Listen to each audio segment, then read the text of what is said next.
Hello dear students, welcome in ASC starter.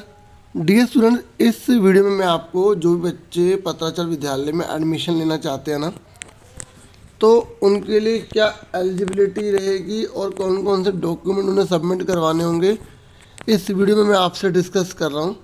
ठीक है, एक बात आपको बता दूँ कि जो बच्चे अभी अप्लाई करना चाहते हैं ना, वो जुलाई से अप्लाई करेंगे। अभी ऑनलाइन फॉर्म स्टार्ट नहीं हुए हैं। और इस वीडियो में मैं आपको पहले 9th 10th 11th 12th इन सब की जो जो एलिजिबिलिटी है ना, वो सब बताने जा रहा हूँ। आप ये मत सोचना कि आप 10th की सुनना चाहते हैं, आप वीडियो आगे कर लेंगे, आपको सुनना होगा। ठीक है, नहीं तो स्पीड बढ़ा के सुन लेना, क्योंकि बहुत सी चीज़ें आपके काम की हैं। ठीक है, देखिए, अगर पहले मैं 9th क्लास की बात करता हूँ।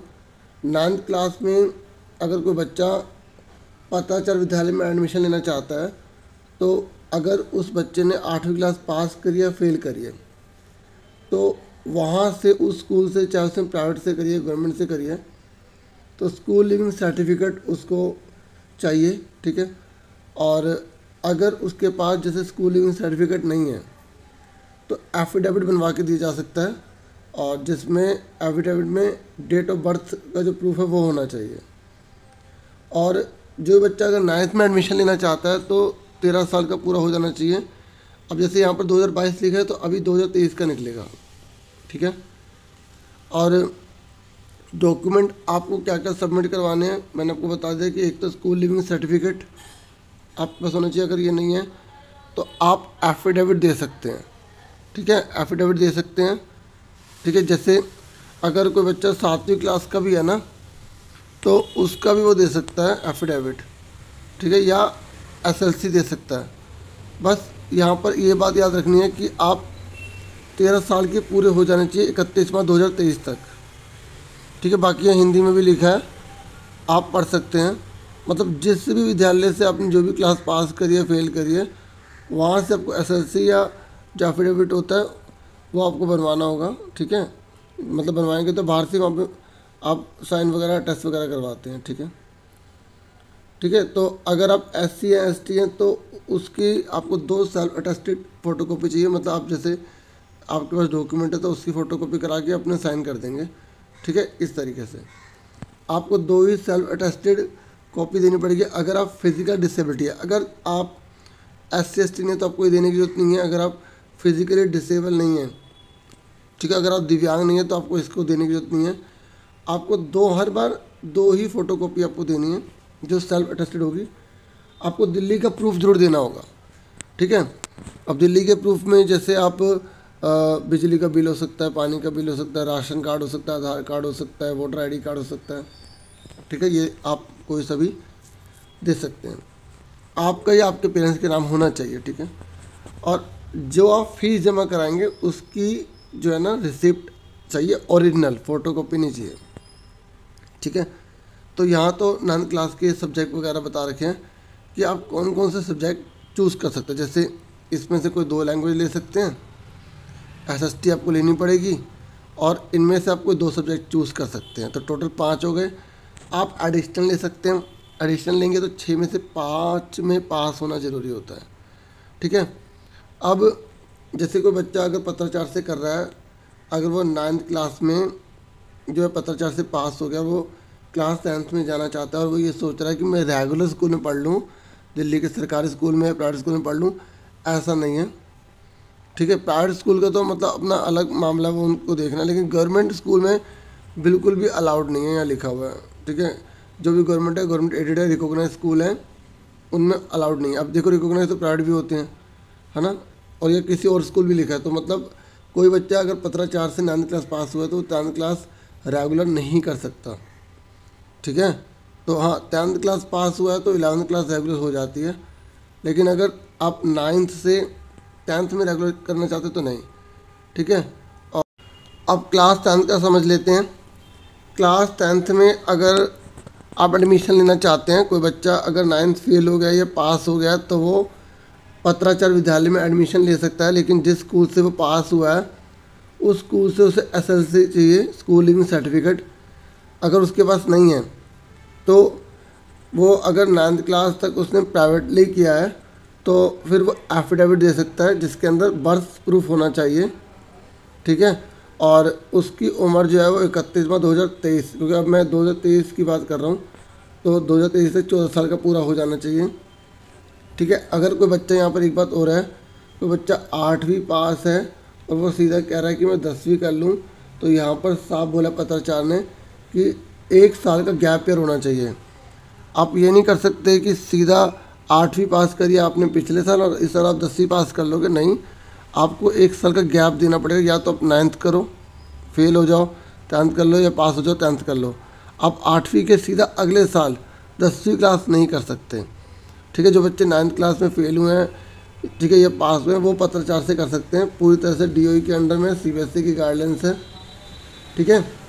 तो और आपको बर्थ सर्टिफिकेट के रूप में जो एफिडेविट है वो आपको देना पड़ेगा। अगर आपको SLC वगैरह नहीं है, SC ST हैं, तो उसका प्रूफ, जैसे मैं 9th का बता रहा हूँ 10th का भी वैसे ही है, ठीक है। ऐसे ही 11th का 12th का भी वैसे ही है, वही लिखा है। देखो, प्रूफ ऑफ रेजिडेंस चाहिए, दिल्ली का प्रूफ चाहिए, और जो फ़ी पेमेंट आप करेंगे उसकी रिसिप्ट चाहिए, ठीक है। बाकी अब यहाँ पे हमें सब्जेक्ट बता रखे हैं, आप इनमें से कोई 2 लैंग्वेज चूज़ करेंगे। SST आपको लेनी पड़ेगी अगर आप क्लास 10th में एडमिशन ले रहे हैं, और इन 9 में से कोई भी 2 सब्जेक्ट आपको चूज़ करने हैं। मैं आपको यही एडवाइस करूँगा, आप जो है ना 6 सब्जेक्ट ले लीजिएगा, एक एडिशनल हो जाता है तो उसका बेनिफिट मिलता है, ठीक है। अब 11th क्लास में आ जाइए। 11th क्लास में वो बच्चे एडमिशन ले सकते हैं जो 10th क्लास पास हो गए हैं या 10th क्लास में फेल हो गए हैं, तो वो जो है एडमिशन 11th क्लास में ले सकते हैं, ओके। और इसमें बता रखा कि जैसे अगर आप 11th में पास होते हैं तो आप सीधा गवर्नमेंट में नहीं जा सकते रेगुलर पढ़ने के लिए। 12th क्लास आपको यहीं से पढ़ना पड़ेगा। और आपको क्या प्रूफ चाहिए, जिस स्कूल से आपने क्लास 10th करी है वहाँ का पासिंग सर्टिफिकेट, ठीक है, आपको चाहिए। आप क्लास 10th में वहाँ से पास होने चाहिए, ठीक है, तभी आप इसमें एडमिशन लेंगे। यहाँ पर माइग्रेशन सर्टिफिकेट भी चाहिए। In those cases where the student have pass class 10th from any other board, अगर आपने CBSE के अलावा अगर किसी और बोर्ड से आपने क्लास 10th किया है तो आपको माइग्रेशन सर्टिफिकेट लगाना पड़ेगा। जैसे किसी बच्चे ने पंजाब बोर्ड से करा है, हरियाणा बोर्ड से करा है, बिहार बोर्ड से करा है, UP बोर्ड से करा है, तो उसको माइग्रेशन सर्टिफिकेट भी देना पड़ेगा, ठीक है, अगर आप क्लास 11th में एडमिशन लेना चाहते हैं तो। 2 सर अटेस्टेड वही प्रूफ दिल्ली का तो चाहिए, ऑनलाइन फ़ी पेमेंट चाहिए, ठीक है। और क्लास 11th में अगर आप एडमिशन ले रहे हैं ना, तो यहाँ साफ बताया गया कि आप क्लास 10th पास होने चाहिए। मतलब ये नहीं है कि अगर कोई बच्चा क्लास 10th में फेल हो गया और क्लास 11th कर ले, ऐसा कुछ नहीं है, ठीक है। सुन रहे ना मेरी बात। तो अब 11th से 12th क्लास का तो मैं आपको ऑलरेडी बता चुका हूँ कि आप रेगुलर स्कूल में नहीं पढ़ सकते, आप जो है पत्राचार में पढ़ेंगे क्लास 12th, ठीक है। अगर आप 11th क्लास में पास हो जाते हैं पत्राचार में, ओके। अगर फेल हो जाते हैं तब भी आप क्लास 12th कर सकते हैं, ठीक है। 11th क्लास से 12th क्लास में जा सकते हैं, लेकिन अगर आपको 10th से 11th क्लास में जाना है तो 10th क्लास में पास होना ज़रूरी है, क्योंकि ये 2 क्लासेस मेन होती है ना, 10th और 12th, तो इनमें पास होना कंपलसरी है। अगर आप क्लास 11th में एडमिशन लेंगे तो लैंग्वेजेस इनमें से एक चूज़ करनी है, और आप कोई भी इनमें से 4 सब्जेक्ट चूज़ कर सकते हैं, ठीक है। अपने बच्चे क्या करते हैं कि 2 लैंग्वेज ले लेते हैं, ठीक है, इसलिए कि अगर एक लैंग्वेज में रह जाएंगे तो दूसरी लैंग्वेज से वो है पास हो जाएंगे, ठीक है। बता भी रखा है कि आप केवल एक ही एडिशनल लैंग्वेज चूज़ कर सकते हैं, और आप एक ही जो है ना एडिशनल जो सब्जेक्ट है वो चूज़ कर सकते हैं, ठीक है। यहाँ पर आप देखेंगे मेंशन किया गया है। अब हम क्लास 12th का जान लेते हैं कि क्लास 12th में क्या एलिजिबिलिटी होनी चाहिए। यहाँ पर आप देखेंगे मेंशन भी किया गया है कि एक ही लैंग्वेज आप एडिशनल या एक ही मेन सब्जेक्ट में आप एडिशनल चूज़ कर सकते हैं, ठीक है। अब हम क्लास 12th के बारे में जानेंगे। देखिए, क्लास 12th में कोई भी बच्चा अगर 11th क्लास में फेल हो गया है या पास हो गया तो पत्राचार विद्यालय से क्लास 12th कर सकता है, ठीक है। उसको स्कूल लिविंग सर्टिफिकेट या जो टीसी है वो प्रोवाइड करना होगा। ठीक है, अगर कोई बच्चा क्लास 10th में था और वो क्लास 12th करना चाहता है तो 1 साल का बीच में गैप ईयर होना चाहिए, जिसमें या तो उसने 11th की होनी चाहिए या 11th नहीं की होनी चाहिए, चाहे वो फेल में पास हो कोई फ़र्क नहीं पड़ता। 10th क्लास वाला बच्चा भी क्लास 12th कर सकता है, बीच में 1 साल का गैप ईयर होना चाहिए। तो जिस स्कूल से उसने क्लास 10th की थी वहाँ से उसे SSLC या जो TC है वो उसे लाना होगा, और जो गैप ईयर है उसका भी उसे प्रूफ देना पड़ेगा। ठीक है, कि उसने 1 साल जो है गैप किया तभी वो 12th कर सकता है। 10th वाला बच्चे की बात कर रहा हूँ। ठीक है, हर बार 2 ही सेल्फ अटेस्टेड कॉपी जो है लगेंगी।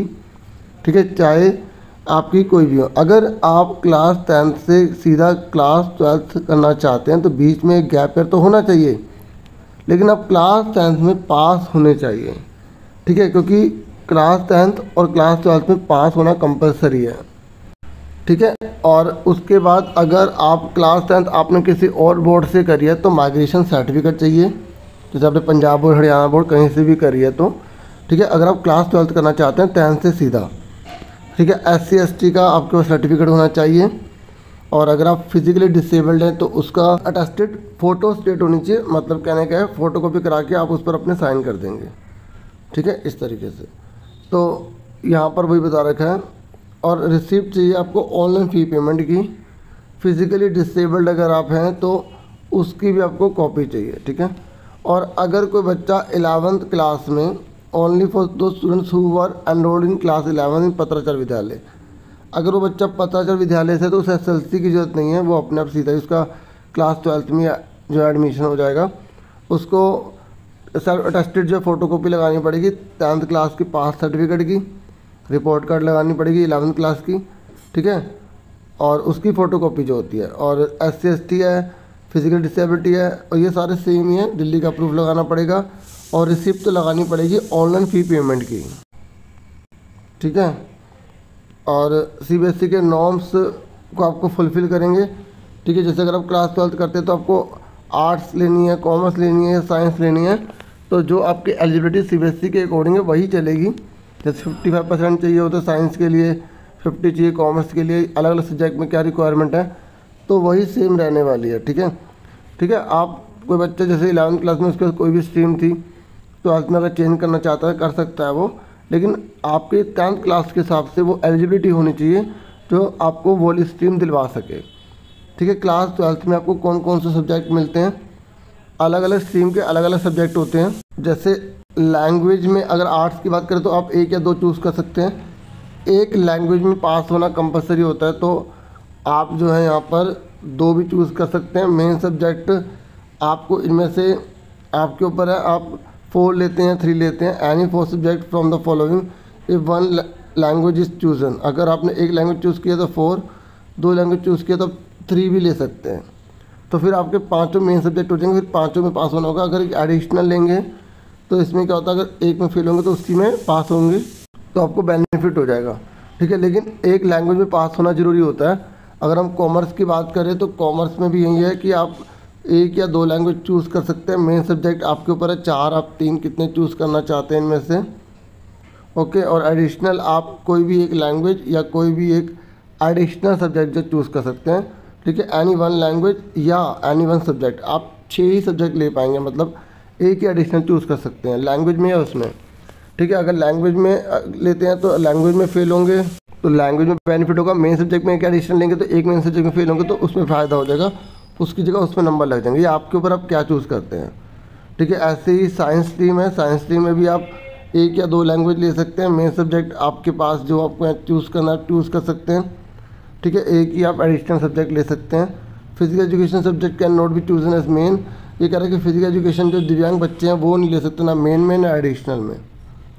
ठीक है, तो ये मैंने ब्रीफली आपको सारा बता दिया। अगर किसी बच्चे ने SSLC को खो दिया है, ठीक है, तो एक शपथ पत्र होता है, उसके साथ उसे जमा कराना पड़ेंगे डॉक्यूमेंट, ये आप पढ़ सकते हैं और डिटेल में जान सकते हैं। ठीक है, बाकी आप ऑफिशियल जो है वहाँ पर भी जाके पता कर सकते हैं। ये तो फ्री डिटेल है, ये लास्ट ईयर की है, इस साल भी इसी के अराउंड रहेगी, आप इसकी टेंशन मत लेना। मैंने पहले भी इस पर वीडियोस बनाई हैं और भी वीडियोस आपको प्रोवाइड करूँगा। आप मुझसे जुड़े रह सकते हैं, वीडियो को लाइक, चैनल को सब्सक्राइब कर सकते हैं। ये ज़्यादातर बच्चों के कमेंट थे तो मैंने इस पर वीडियो बना दी। Thank you for watching and listening carefully. Take care, dear students.